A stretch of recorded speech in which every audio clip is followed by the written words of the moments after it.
Este é o podcast da reunião de estudos do Evangelho do Grupo Espírita Irmão Áureo. Seja muito bem-vindo, seja muito bem-vinda.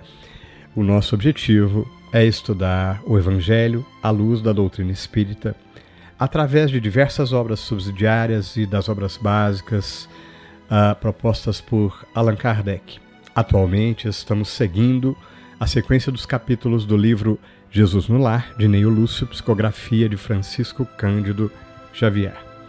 Quem preparou o podcast para nós, vai estar com a gente daqui a pouquinho, é o Evaldo, em torno do capítulo 34, intitulado A Serva Escandalizada. Vocês vão ver que as reflexões estão bastante interessantes, não vou falar nada a respeito, vão ter que acompanhar, fica aí mais um tempinho, tá? O Evaldo traz diversas colocações, provoca reflexões com base principalmente em Emmanuel, com tópicos do Evangelho segundo o Espiritismo e uma mensagem bastante interessante de Joana de Ângeles do livro Convites da Vida. Daqui a pouquinho você vai curtir com a gente. Tá? Aproveito para lembrar que a gente sempre coloca na descrição, tanto aqui quanto no YouTube, uma série de outras bibliografias, incluindo o link para consulta. Então, fica aí já o convite para você aprofundar, estender esses estudos, até porque hoje, mais tarde, no mesmo dia que a gente lança o podcast, a gente realiza a nossa live no YouTube, né, com a dupla dinâmica, né? Evaldo e Lana Márcia, sempre juntos. Então é mais uma oportunidade para a gente estudar um pouco mais, aprofundar, comentar. Gente, é muito bom estar junto, né? A oportunidade de jogar o comentário, de fazer pergunta, enfim, participar é sempre muito bom. Se você não puder estar ao vivo, vai ser uma pena, mas não se preocupe. Você pode entrar lá, ouvir depois, jogar seu comentário. Fica sempre o convite para participar, para se envolver, para divulgar os links, estamos nas mídias sociais, enfim, participe conosco desse esforço pela difusão da palavra do bem. No final desse nosso podcast, tradicionalmente, temos o nosso momento de oração. Já convido você para ficar até no finalzinho e para acompanhar, porque a gente sempre começa com uma poesia lindíssima. Eu sempre tento trazer uma poesia de Maria Dolores. Dessa vez não é diferente. A gente vai começar com uma poesia muito bela e espero que você siga conosco, fazendo a sua prece, nos acompanhando aí, tá bom? Bom, já falei tudo que eu tinha para falar, só me resta fazer aquele convite de sempre com muita alegria. Vamos ouvir?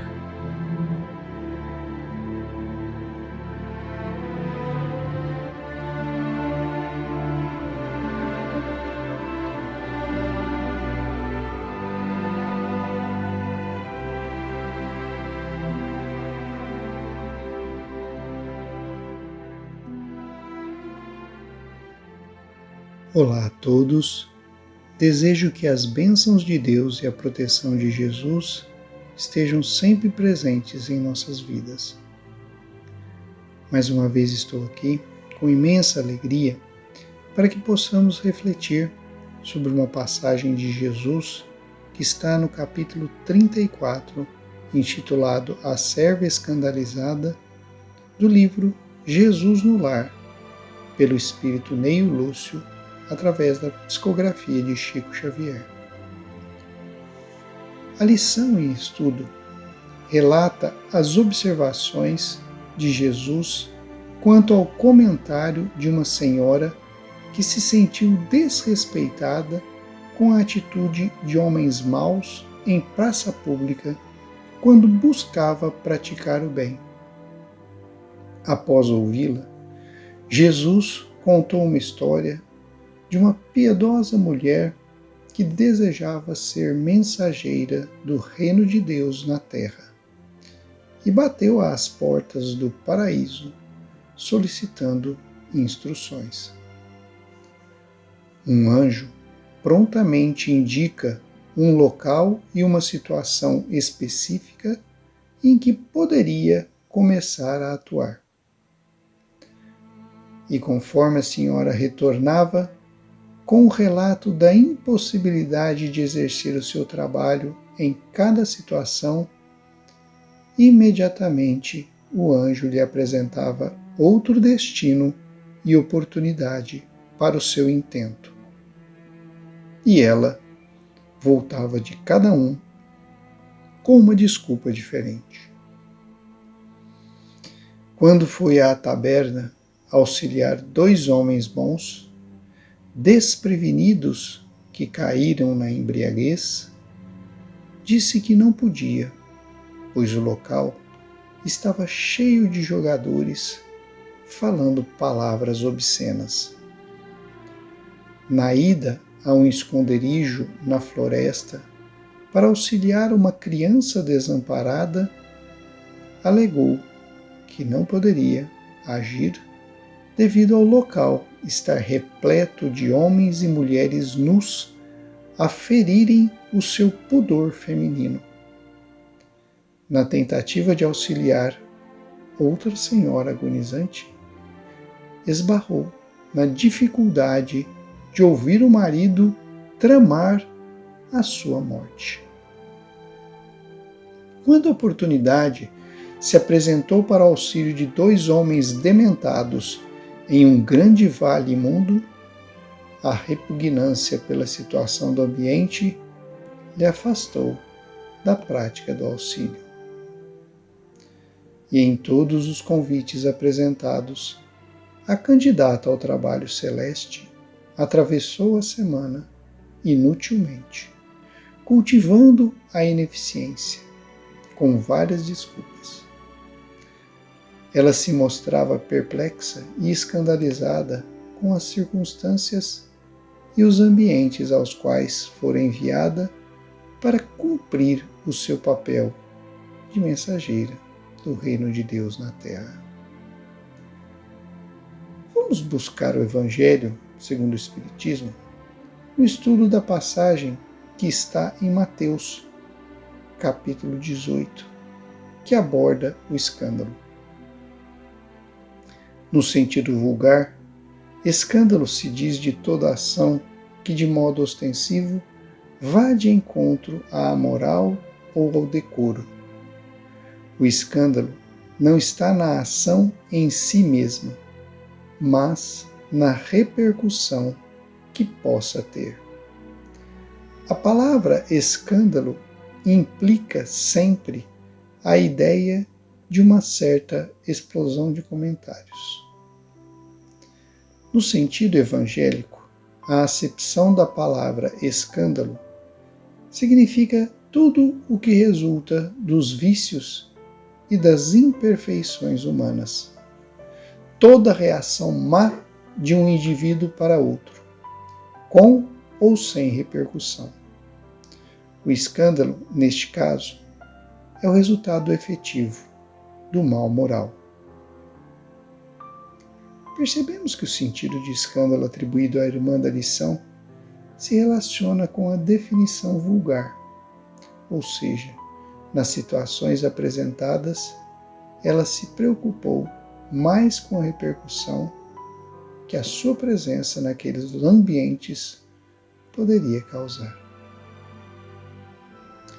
Nós não podemos negar que as pessoas que se encontravam nos ambientes que a senhora visitara cometiam um escândalo no sentido evangélico, que é o resultado do mal moral. Porém, o que nos diz o Cristo?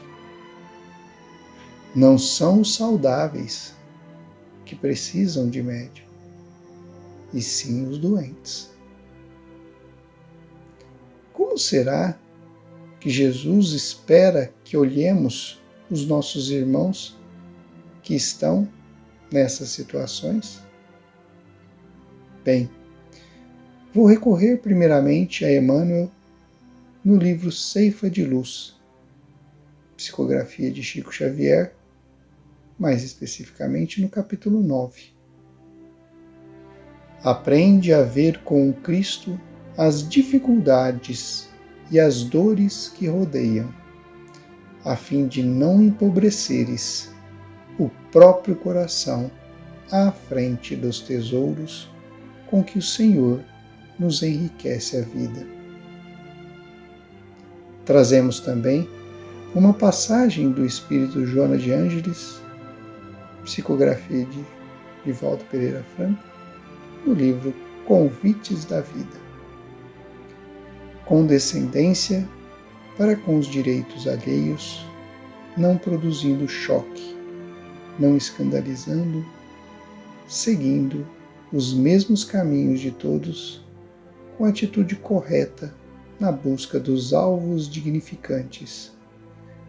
É relevante testemunho de tolerância. Voltando à interpretação da história de Jesus, vimos: piedosa mulher, desejando ser mensageira do reino divino na terra, bateu às portas do paraíso pedindo trabalho. Podemos entender que a mulher representa todos nós quando buscamos ser seguidores do Cristo. E bater às portas do paraíso significa empreendermos algum esforço nesta busca. E o anjo? O anjo são as respostas celestes com as oportunidades que se nos apresentam a todos os instantes. Por esse prisma, percebemos que essa lição nos proporciona reflexões profundas, que, se apreciarmos cuidadosamente, veremos que cada convite e situação apresentada pelo anjo representam a realidade mais viva que contemplam nossas vidas. Os atores e as circunstâncias podem ser diferentes, mas as atitudes de regresso e fuga à oportunidade bendita que nos é dada se assemelha ao extremo. E sempre com o relato de uma lista de desculpas que se enquadram no famoso explica, mas não justifica a nossa omissão de agir na prática do bem. Fiquemos atentos para o diálogo final do anjo com a Senhora após as diversas desistências. Minha irmã, continue por enquanto desenvolvendo o seu esforço nas vulgaridades da terra. Seus olhos estão cheios de malícia, e para servir ao Senhor, o servo do bem conserta o escândalo com amor e silêncio, sem se escandalizar. Para fechar nossa reflexão, fiquemos com outro recado de Emmanuel, ainda no livro Ceifa de Luz. Todos compareceremos ao acerto com a justiça indefectível, e guarda contigo a certeza de que a única flagelação irremediável é aquela do tempo inútil na caminhada humana. Porque afetos e haveres, oportunidades e valores, lições e talentos voltam de algum modo às nossas mãos através das reencarnações incessantes. Mas a hora perdida é um dom de Deus que não mais voltará. E para finalizarmos, lembremos que Jesus não deixa nenhuma ovelha do seu rebanho desamparada e busca cada uma que se perde. E nessa busca, conta com o auxílio das ovelhas que já se perderam e voltaram para o seu aprisco. Fiquemos na paz do Cristo. Que assim seja. Iniciamos o nosso momento de oração com a poesia Cantiga da Tolerância, de Maria Dolores. Quem diz que o verbo se vai, qual sol vazio no vento, não mostra o espírito atento ao que se pensa e se diz. Mormente agora na terra, em transição apressada, a frase rude na estrada invoca a treva infeliz. Anota, às vezes em casa, por simples questão à toa, vem a injúria que atordoa, partindo para a agressão. Duras mágoas do passado, remexidas de repente, parecem bombas da mente, de explosão para explosão. O trânsito em qualquer parte parece um teste constante, exigindo a cada instante humildade e amor ao bem. Aparece um desafio a prolongar-se no insulto e o crime que estava oculto arrasa os dias de alguém. Quanto puderes, evita onde estejas e onde fores, queixas, intrigas, clamores, ante o mal, silêncio é luz. Quem serve, eleva e perdoa. Por mais sinta a vida amarga, diminui a luta e a carga que pesam sobre Jesus. Divino Mestre e amigo, diante das lições do Evangelho e das bênçãos da doutrina espírita que nos tocam o coração, jogando luz sobre nós mesmos, clareando a vida ao nosso redor por clarear o nosso coração, Mestre amigo. Nos reconhecemos tão necessitados do teu amor e, por vezes, ainda tão distantes de ti. Mas reconhecemos também como nos ensinaste, Jesus, mostrando a grande quantidade de espíritos amigos, anjos protetores, que em teu nome e em nome de Deus, nosso Pai, agem incessantemente no bem, aguardando tão somente a nossa boa vontade. Por isso mesmo, Mestre amigo, te rogamos a proteção e o auxílio, mas sobretudo a força para continuarmos trilhando o caminho do autoaprimoramento. Ajuda-nos, Mestre, para que nos momentos de dificuldade, de peso e de sofrimento, saibamos contar com a luz do teu amor a nos reerguer, para que também nos momentos de alegria saibamos honrar-te e dar graças a Deus pelas luzes de que dispomos e, sobretudo, pela bênção do trabalho que nos proporciona a ação no bem. Que a tua luz de amor profundo, nos vinculando a Deus, nosso Pai, a infinita misericórdia, infinita justiça, possa nos amparar hoje e sempre. Graças te damos, Mestre amigo, que assim seja.